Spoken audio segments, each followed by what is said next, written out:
responsibility in that question. Question number 2, Andrew Little.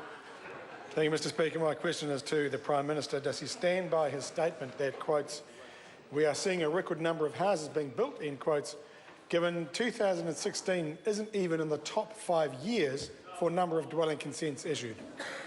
The Right Honourable Prime Minister. Mr Speaker, yes, and as I said in answer to an almost identical question from Mr Little last month, according to the latest building activity survey from Statistics New Zealand, the amount of residential building work in the 3 months to July was the highest since the series began back in the 1980s. That's up 6% on the previous record level set in March this year. That's an increase of 50% since 2013, over 90% since the start of 2012. As I said previously, building consents have been running at the highest level for over 11 years, and we're looking to increase them further. Supplementary. Supplementary question, Andrew Little. Can he confirm that MBIE's June State of the Markets report says on page 5 there is a building shortfall of 8,000 houses a year in Auckland?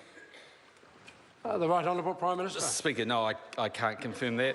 But, Mr Speaker, what I can confirm is if we look at the special housing areas established by the government since October 2013, over 1,300 homes have been completed, 2,200 building consents have been issued, 2,458 new sections have been created, and 7,170 new sections have been granted resource consent. Mr Speaker, the government's making good progress.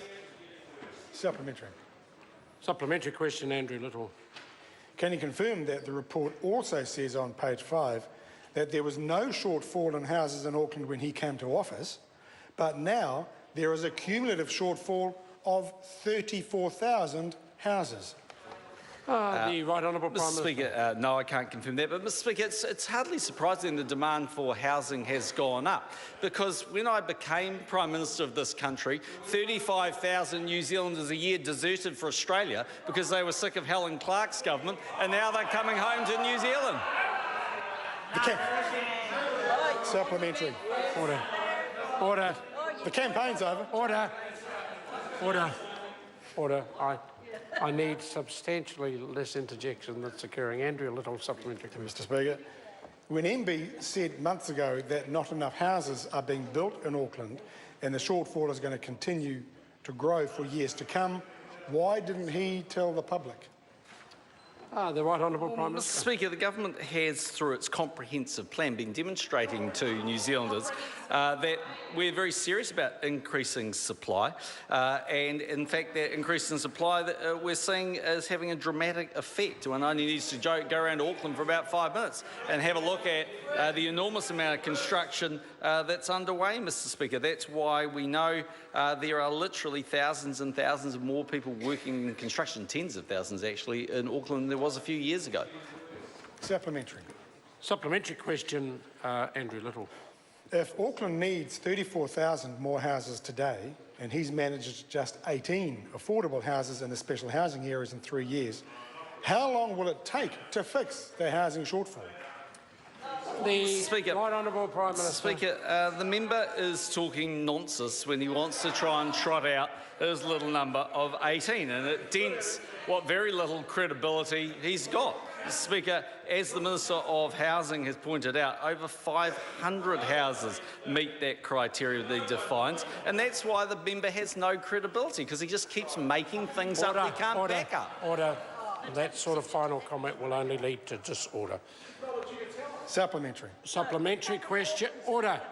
Order.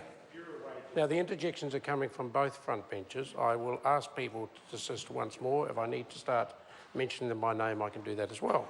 Andrew Little, supplementary question. Thank you, Mr Speaker.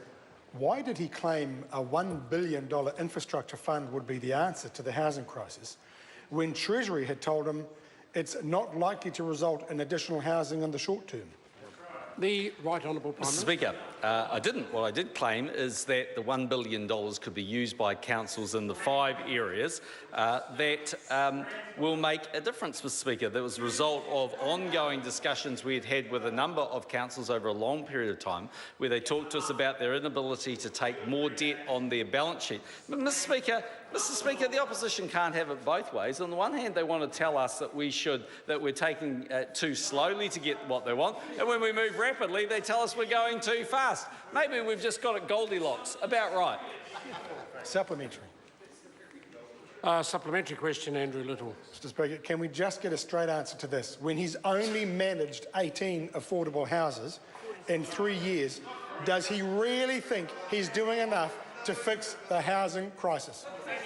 The Speaker, Right Honourable Prime Minister. Speaker, it doesn't matter how many times the member comes to the House with a made-up number that he can't back up, it doesn't make it right. It's just like when he keeps telling everyone he has the support of his caucus. That doesn't mean it's right either. Order. Question. Order.